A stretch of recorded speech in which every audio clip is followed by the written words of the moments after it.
शादी के बाद विदाई का समय था। नेहा अपनी माँ से मिलने के बाद अपने पिता से लिपट कर रो रही थी। वहाँ मौजूद सब लोगों की आंखें नम थी। नेहा ने घूंघट निकाला हुआ था। वह अपनी छोटी बहन के साथ सजाई गई गाड़ी के नज़दीक आ गई थी। दूल्हा अविनाश अपने खास मित्र विकास के साथ बातें कर रहा था। विकास, यार अविनाश, सबसे पहले घर पहुंचते ही होटल अमृत बाग चलकर बढ़िया खाना खाएंगे। यहाँ तेरी ससुराल में खाने का मज़ा नहीं आया। तभी पास में खड़ा अविनाश का छोटा भाई राकेश बोला, हाँ यार, पनीर कुछ ठीक नहीं था और रसमलाई में रस ही नहीं था। और वह ही कर जोर जोर से हंसने लगा।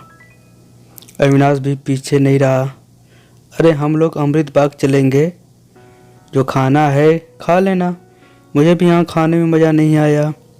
रोटियाँ भी गर्म नहीं थी। अपने पति के मुंह से यह सब सुनते ही नेहा, जो घूंघट में खड़ी गाड़ी में बैठने ही जा रही थी, वापस मुड़ी। गाड़ी की फाटक को जोर से बंद किया। घूंघट हटाकर अपने पापा के पास पहुंची। अपने पापा का हाथ अपने हाथ में लिया। मैं ससुराल नहीं जा रही पिताजी। मुझे यह शादी मंजूर नहीं।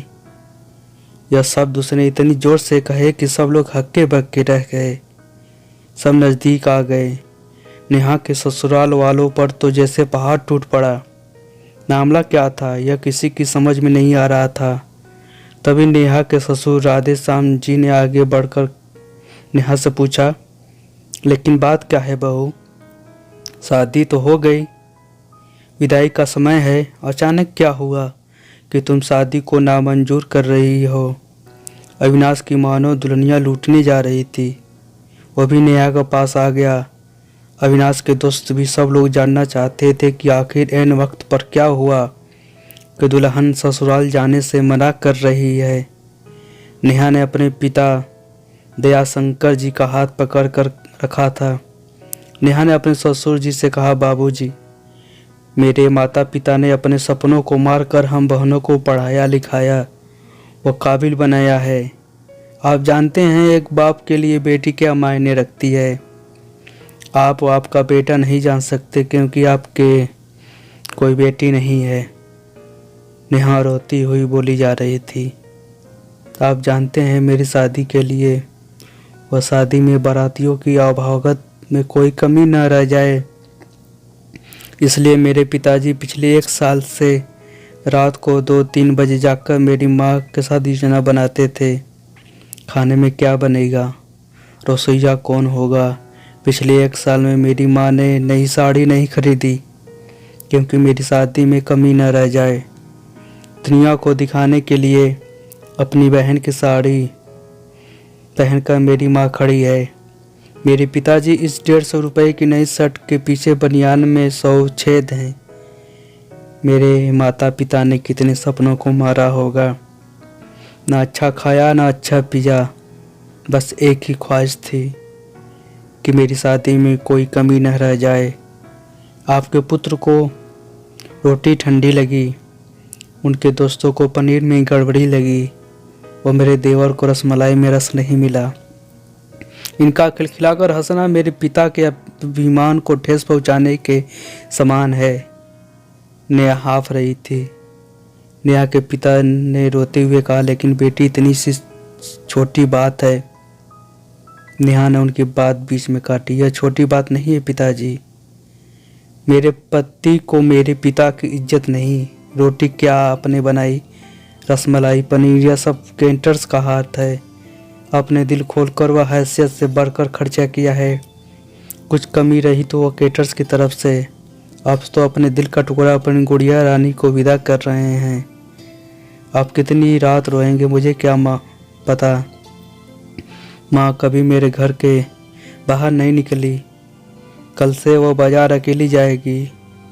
जा पाएगी। जो लोग पत्नी या बहू लेने आए वह खाने में कमियां निकाल रहे हैं। मुझसे कोई कमी आपने नहीं रखी। यह बात इनकी समझ में नहीं आई। दयाशंकर ने नेहा के हाथ पर सर फिराया। अरे पगली, बात का बतंगर बना रही है। मुझे तुझ पर गर्व है कि तू मेरी बेटी है, लेकिन बेटा इन्हें माफ़ कर दे। मुझे मेरी कसम, शांत हो जा। तभी अविनाश ने आकर दयाशंकर जी का हाथ पकड़ लिए। मुझे माफ़ कर दीजिए बाबूजी, मुझसे गलती हो गई। मैं उसका गला बैठ गया था, रो पड़ा था। तभी राधे श्याम जी ने आगे बढ़कर नेहा के सर पर हाथ रखा। मैं तो बहू लेने आया था, लेकिन ईश्वर बहुत दया कृपालु है, उसने मुझे बेटी दे दी। वो बेटी के अहमियत भी समझा दी। मुझे ईश्वर बेटी नहीं दी, शायद इसलिए तेरे जैसी बेटी मेरी नसीब में थी। अब बेटी ही नालायकों को माफ़ कर दे।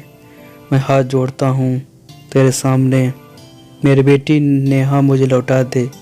और दयाशंकर जी ने सचमुच हाथ जोड़ लिए थे। वह नेहा के सामने सर झुका दिया। नेहा ने अपने ससुर के हाथ पकड़ लिए।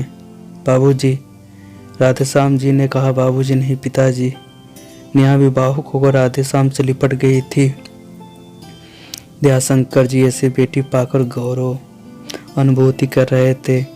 नेहा अब राजी खुशी अपने ससुराल रवाना हो गई थी। पीछे छोड़ गई थी आंसुओं से भीगी अपने पिताजी की आंखें, अपने माँ की आंखें, अपने पिता का वो आंगन जिस पर कल तक वह चहचहाती थी। आज से इस आंगन की चिड़िया उड़ गई थी किसी दूर प्रदेश में, और किसी पेड़ पर अपना घरौंदा बनाएगी। तो दोस्तों, कैसी लगी ये कहानी? मैं उस आदमी को याद कर रहा हूँ जिसने कहा था कि बेटियां तो पराया धन होती है। बेटी माँ बाप का अभिमान होती है, अनमोल धन होती है, पराया धन नहीं। इसलिए कभी भी किसी के शादी में जाएं तो ध्यान रहे खाने में कोई कमी ना निकालें। आपको नहीं पता वो सब्जी या पनीर या कुछ भी बनाने में उस बेटी के पिता ने क्या कुछ खोया होगा, वो कितना खोया होगा। अपना आंगन उजाड़ के दूसरों के आंगन को महकाना कोई छोटी बात नहीं है। खाने में कमियां ना निकाले। बेटी की शादी में बनने वाली पनीर, रोटी या रसमलाई पकने में उतना समय नहीं लगता जितनी लड़की की उम्र होती है। यह भोजन सिर्फ भोजन नहीं, पिता के अरमान व जीवन का सपना होता है। बेटी की शादी में बनने वाले पकवानों में स्वाद कहीं सपनों के कुचलने के बाद आता है। वह उन्हें पकाने में सालों लगते हैं। बेटी की शादी में खाने की कदर करें। तो दोस्तों, कैसी लगी मेरी कहानी? अच्छी लगी हो तो चैनल सब्सक्राइब कर दीजिए। मिलते हैं फिर एक अगली कहानी के लिए।